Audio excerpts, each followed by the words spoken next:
Ngayon po, speaking of popular personalities, are you aware din po na yung mga kapatid ni Raffy Tulfo ay popular personalities? Ayan na.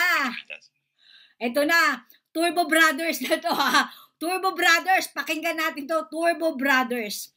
Alam nyo, kung hindi masyadong pinapanood ni Miss Grandy ang kanyang papa, hindi natin siya masisisi.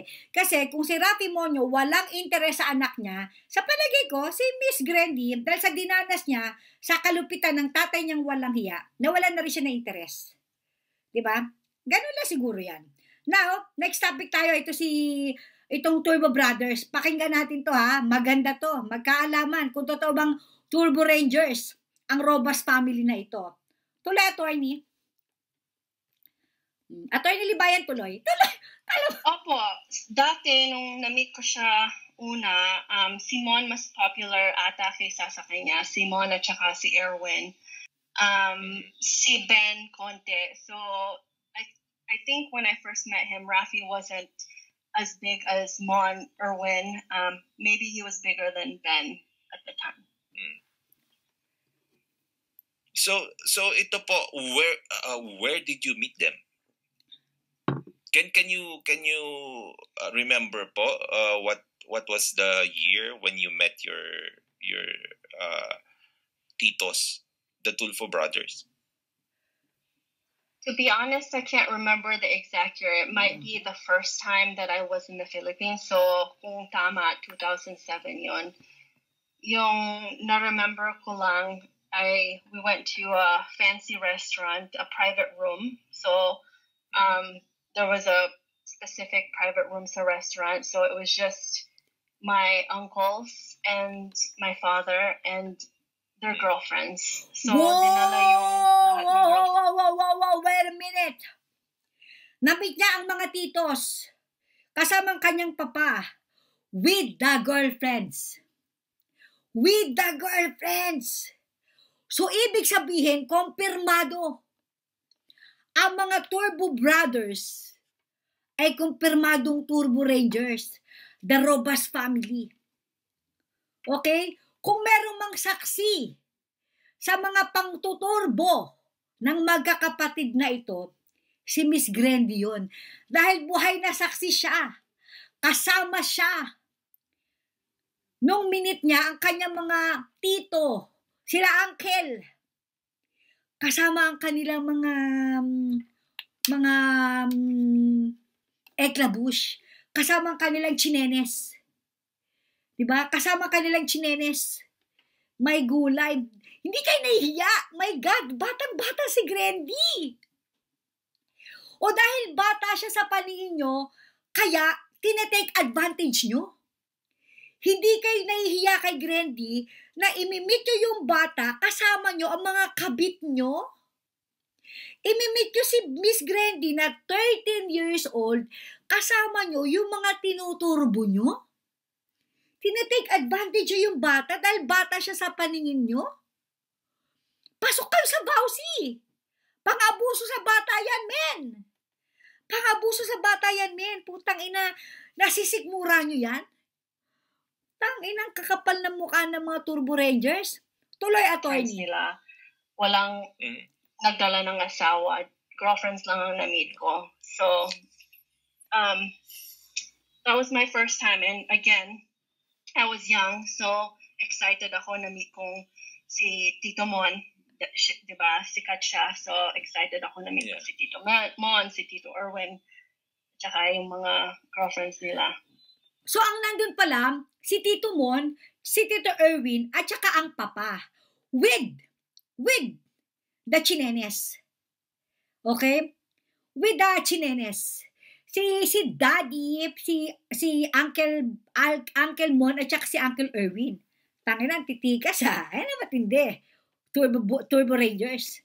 Kasi, yung isip ko nung bata ako, kung gwapo sila lahat, mayaman sila, syempre may asawa na, di ba? So, tapos pinapakilala lang girlfriend. At saka kung kasama yung girlfriend ng tatay ko, kasi alam ko, ang tatay ko, kasama niya si Jocelyn. So, ouch! So, alam mo yun, lumalabas lang na mababa. Ito, sariling theory ko lang to Mababa ang pagtingin ng Turbo Rangers na ito sa pamangkin nila. Isama mo na ang kanyang papa.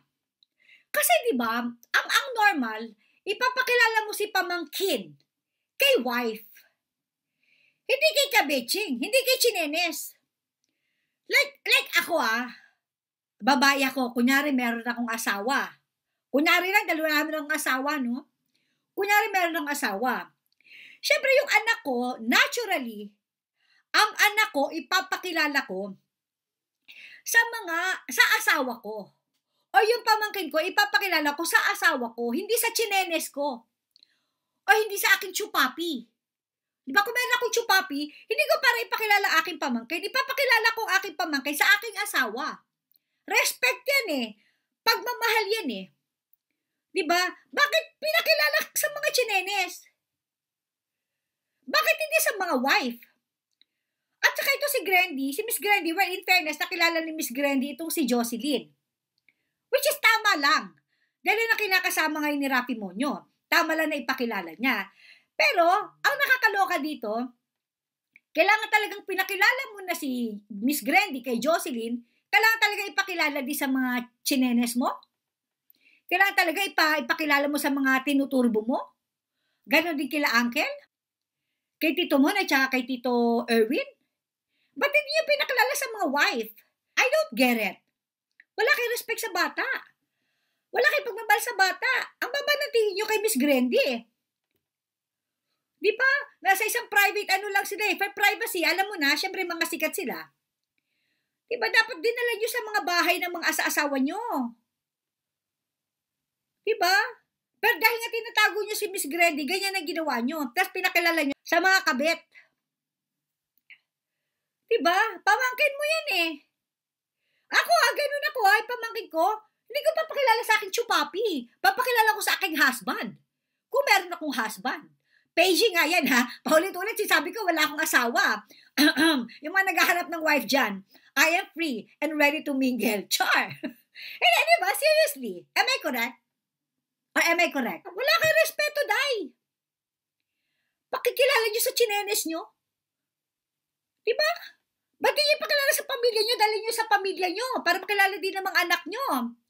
Itong panganay na anak ng Tito Rafi nyo. Ganon. Ganon yon. Kakainit ng ulo to sila, Uncle Ha? Turbo Family, Turbo Rangers. Na-meet.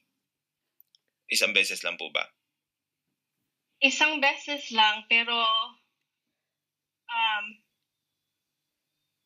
si Tito Ben, nakita ko siya na naman, nakalimutan ko yung dates. Wait. So, isang beses lang pala na-meet ni Miss Grandy sila, Uncle. Can you imagine? Isang beses lang kayo pala nag-meet. Bakit hindi nyo dinala sa mga bahay nyo?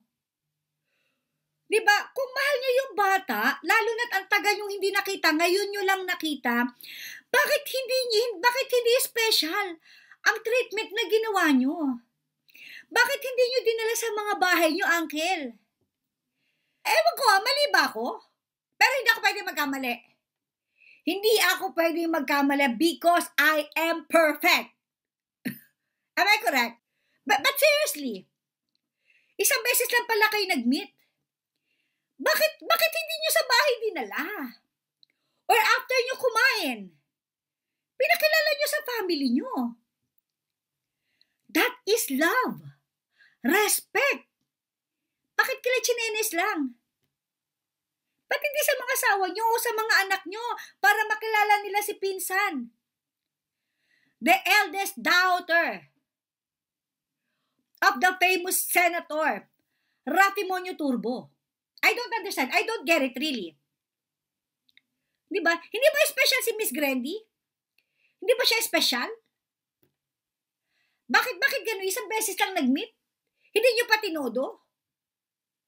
My God! Nakaka-disappoint.